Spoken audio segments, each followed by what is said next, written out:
All right. Good morning to our subscribers. Good morning to everyone around the world listening to Sing Podcast today. Welcome to our show. We have today our amazing guest, James Gardner, who is the CEO of Permit Pushers, a company based in Arizona, currently trending at that $2 million phase with five employees doing amazing things as a small business. Welcome, James, to our show. Thank you for being here today. Thank you for having me, Donald. I'm looking forward to it. All right, thank you. So today we'll just cover, just a couple of segments here. Your story, James, with permit pushes, how you develop that, how you shift from federal work to municipal work, in the Arizona area. We'll talk about, data reveals that talks about trends in government contracting and small business access. How you do break bottlenecks, common compliance and permits, procurement and delays, and any kind of I would say thought or influence with the AI automation system, and how do you plan to maybe implement that with smart permitting. So, any advice also that you have for small firms and how to start, maybe municipal work, as a company or as a small business. So, welcome again, James. Again, we'll start with. Can you let me know what's your origin story? How did this whole permit pushes, from a ground up started?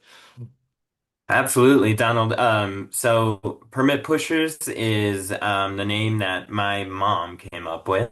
I Okay. started a business called The Permit Guy about 8 years ago now, and my mom had worked in permitting before as well. So we joined forces and became Permit Pushers.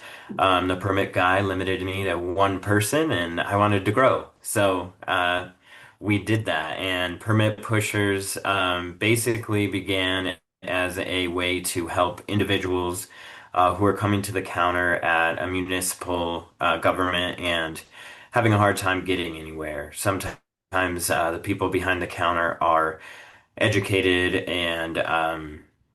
and specialize so much in their field that they have a hard time speaking to the layperson across the counter from them.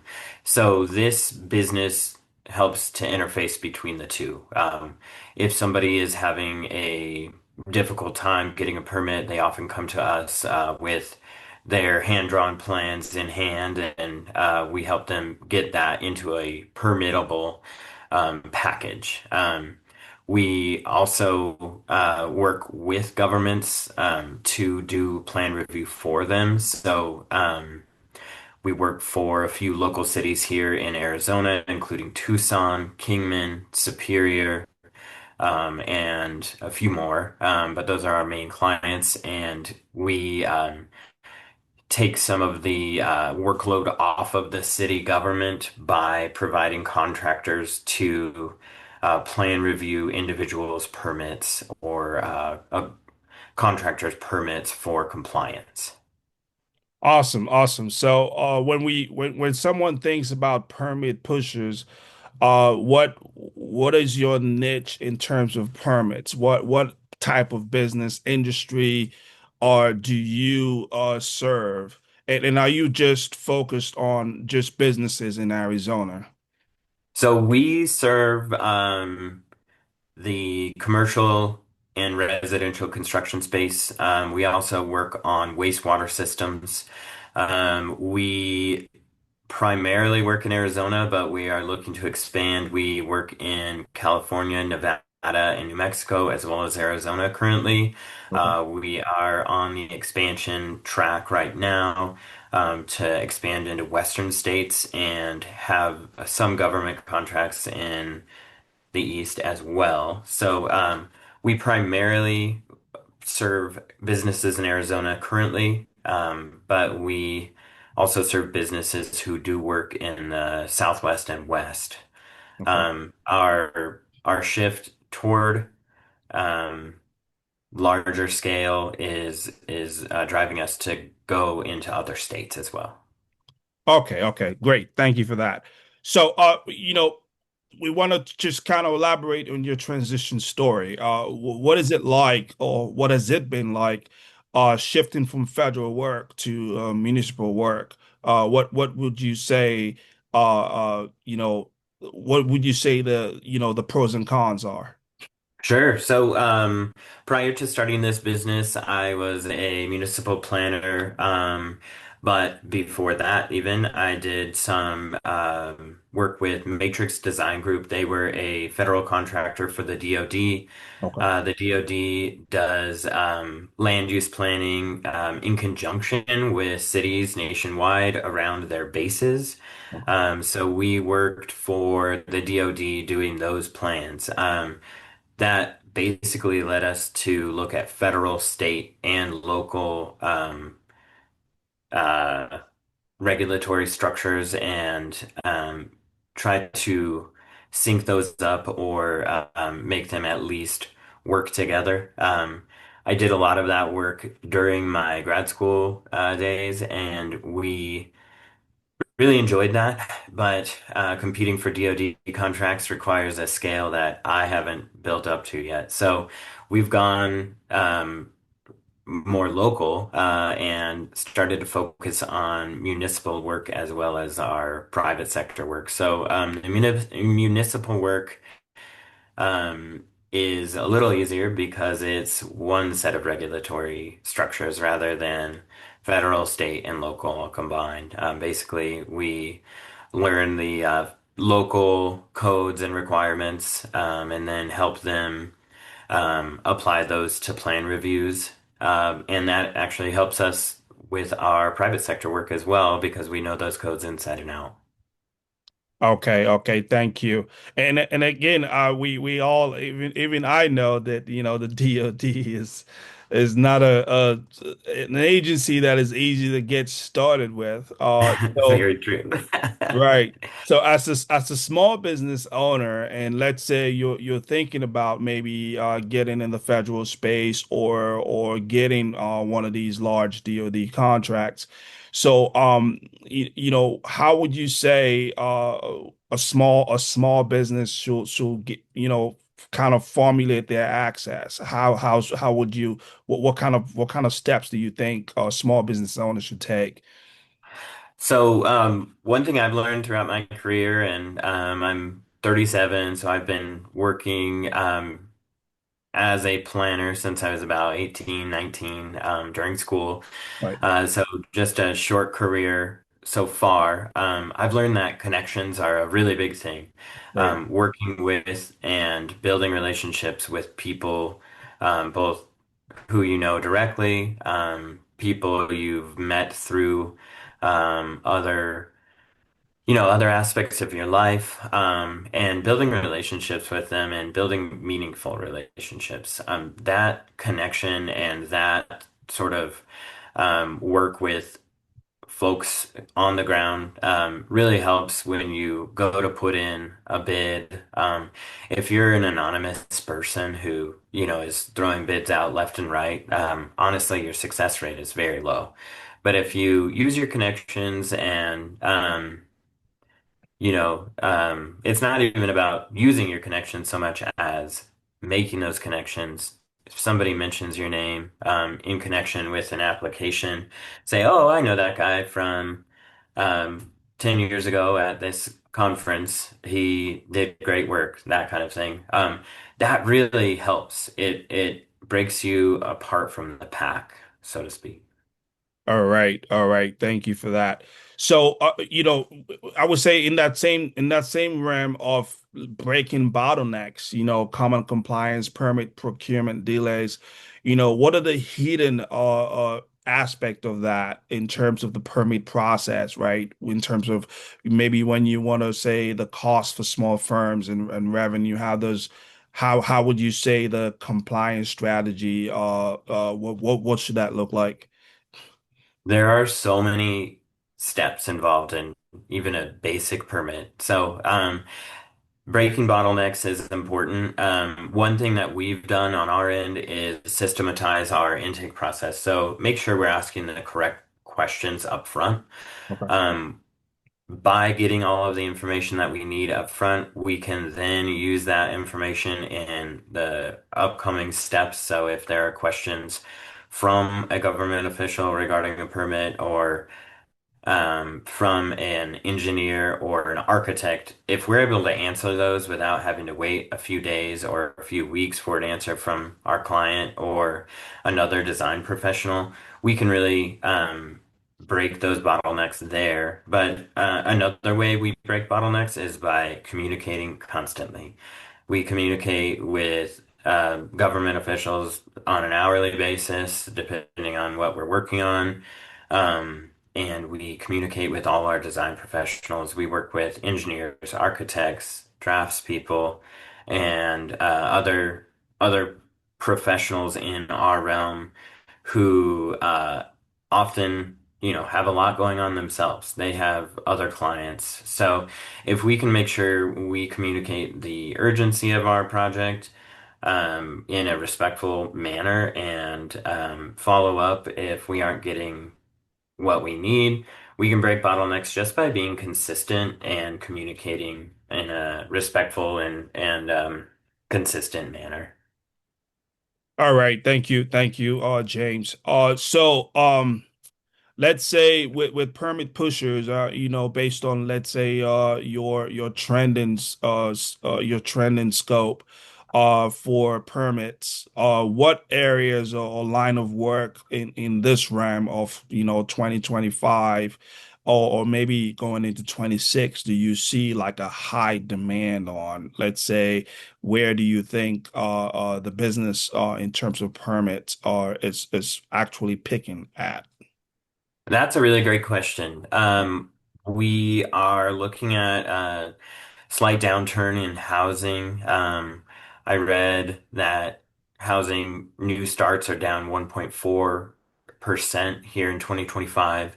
But we are looking at growth in manufactured homes Okay. nationwide, and we're also looking at a growth in commercial projects. There are a lot of small businesses opening now. There are people who need help getting into an existing building or building a new building for their, small business, and we're seeing a lot of growth in that area. Okay. All right. Yeah. And do you guys do any permits for transportation, any bridges or key local community in terms of infrastructure? We don't. We have a contractor who is a civil engineer who works on highways and bridges, and she was really busy last year in Okay. that area, but our focus is on more localized permits than that. Okay, okay. So localized permits. All right. Mhm. So we're diving into the trends of technology, right? So AI, Yeah. automation, and smart permitting, right? So what are your interests in that realm? Are you do you see AI automation or maybe let's say IT intelligence changing the game in how you work and how you see your future for permit pushers. These are great questions. We're actually currently working on automating a lot of our internal systems Okay. to make sure that we aren't missing anything. We work on probably 60 to 70 different projects at a time with a team of five, so we're juggling a lot. We use a lot of software as a service type software. So things that run on a remote basis because our team is spread over a few states. We have Oregon, Arizona, and Indiana employees. And then we have some contractors in Alabama and Illinois. So we're on a multi-state basis. We work primarily remotely. We occasionally meet in person, but that's pretty rare. It's hard to get together. So we use a lot of software to help us stay in sync with each other. We are currently automating our intake, trying to get systems in place for signing contracts right away, making sure that those pieces of information get dropped into our system and we can begin working on them without delay. Right. Um, AI is an interesting area, one that we are sort of trying to break into, but having some, learning curve, especially with a small team. There's only so much time we can devote to that. Right. I'm looking at some AI for filling out some of our forms. We fill out forms constantly on a daily basis. So, Okay. if we can get some AI to help us with that, that would really save us a lot of time and energy, and we could focus on problem solving rather than busy work. Right. Right. All Yeah, right. Right. Thank you for that. of course. When we say, maybe, small firms getting into government contracting, right? And I know we talked about that briefly earlier about, not heading straight to the DoD as your first step. But why local and state contracts? Why do you think that would be the right entry point for a small business trying to win government contract? So for me, my experience has been that being there and shaking somebody's hand in person is a really important first step.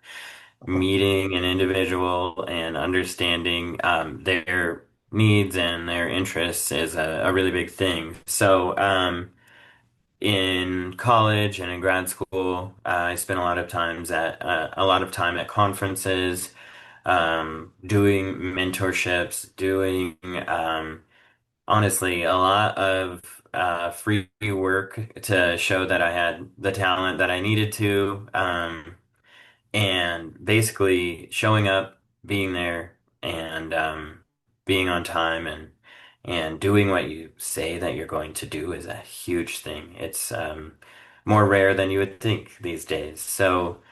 Um, a big practical step for me is basically being in front of people and understanding that they're a human too, and even though they work for the government, they've got their individual interests and needs. So that's a big thing, making connections with people. One thing that I always recommend to folks is focus on what you know and are passionate about because that shows and when people work on what they're passionate about, the product is much better. So um, I grew up in a house where there was um, architectural work going on, construction work going on. So that always interested me. And in college, I started as a business major, but ended up as a planning major and started going to those planning conferences and meeting people who had similar interests to me or even different interests to me that I could you know, start to connect with and understand. So I started as a really strongly interested in transportation planning, and that never really went anywhere for me. But I still have connections in Arizona Department of Transportation, who I'm really friendly with, and though I've never worked directly with ADOT, we do so many permits that require their approval. So I know some engineers there, I know some planners there, and being able to give them a call and say, "Hey, we're working on this. I don't know if you can do anything to help us, but it would be great if you could take a look at it and I could get it in correctly the first time or anything like that." Any calls and local connections are really an important thing. Right, right. So I know we cannot stop emphasizing the word connection, connection, connection. So it True. takes a lot of that to win, especially when it comes to working with maybe I would say agencies or systems that have been around for Absolutely. for a while, right? And there's so much. there's what is it, over 50,000 small businesses or so Yeah. in the United States. It's a lot, right? So thank you for making it because you've passed that. How many years is your firm, by the way? So it's been 8 years that we've been permit pushers, Okay. and we combined with Arizona permit pushers, who's been around since '94, so 31 years. So Wow. yeah, we've been around a while.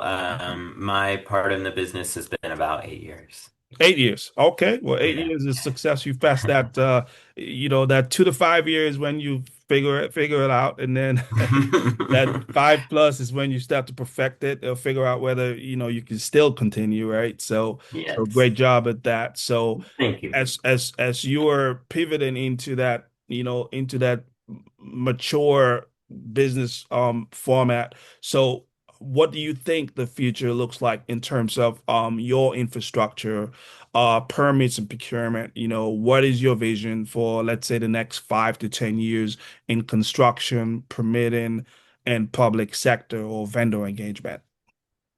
So, our goal in the medium term, 5 to 10 years, is to make our website more robust and have engagement through that platform. Currently, a lot of our work is through phone and email, which is great and again helps us foster those connections, but is not the most efficient. So if there's a way we can create efficiency from the very beginning, that's what we're looking at. We'd like to have a full-blown portal for our clients so they can go to our website, request a permit. They can see we've received the request and they can see, oh, they've begun working on my permit, and then they can see it's submitted. Here's how long it'll take for the government to review it.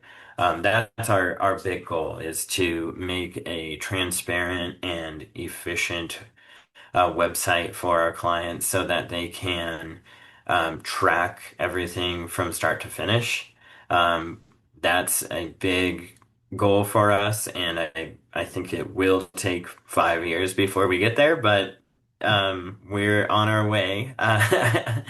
Our goal for engaging with government is to, one, continue our municipal work, but two, to start to get back into that federal work.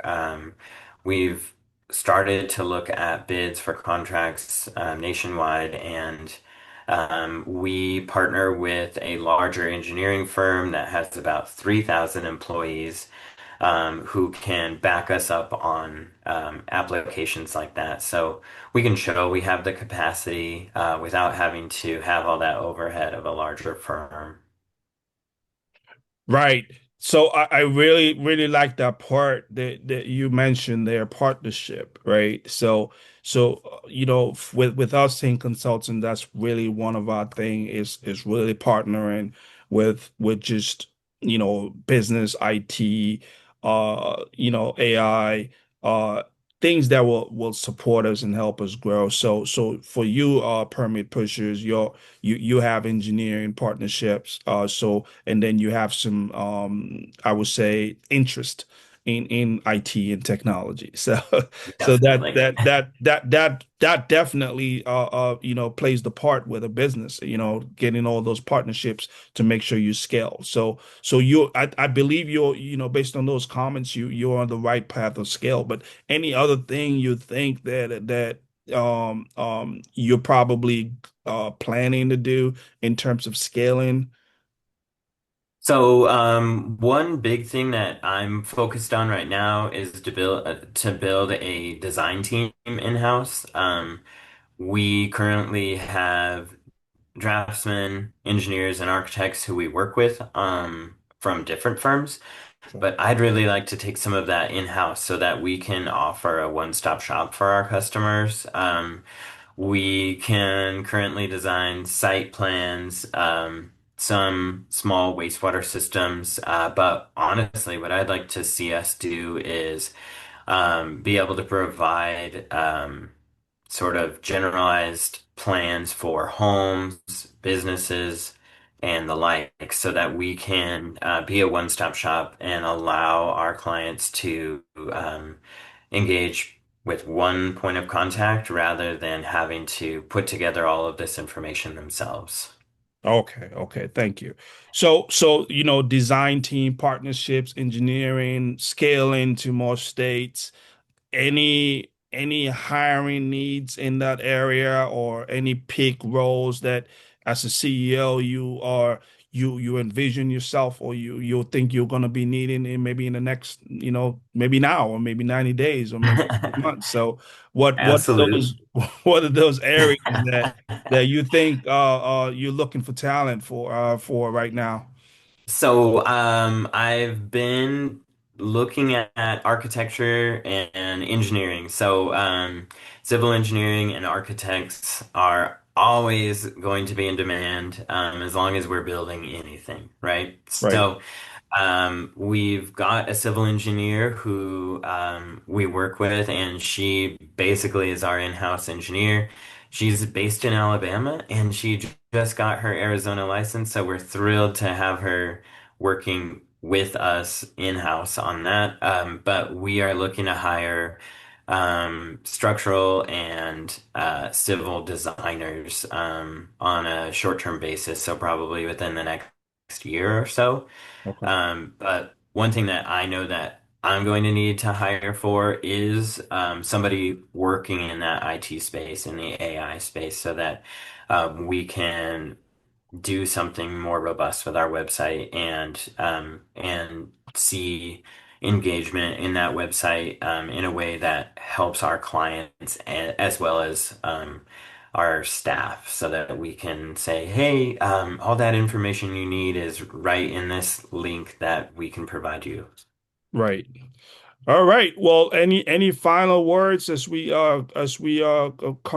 to the end of this episode? Any final words for the audience, the small business owners that you may want to give them? Absolutely. Please check out our website at www.permitpushers.com. Okay. Um, it includes information for our clients, but also about us.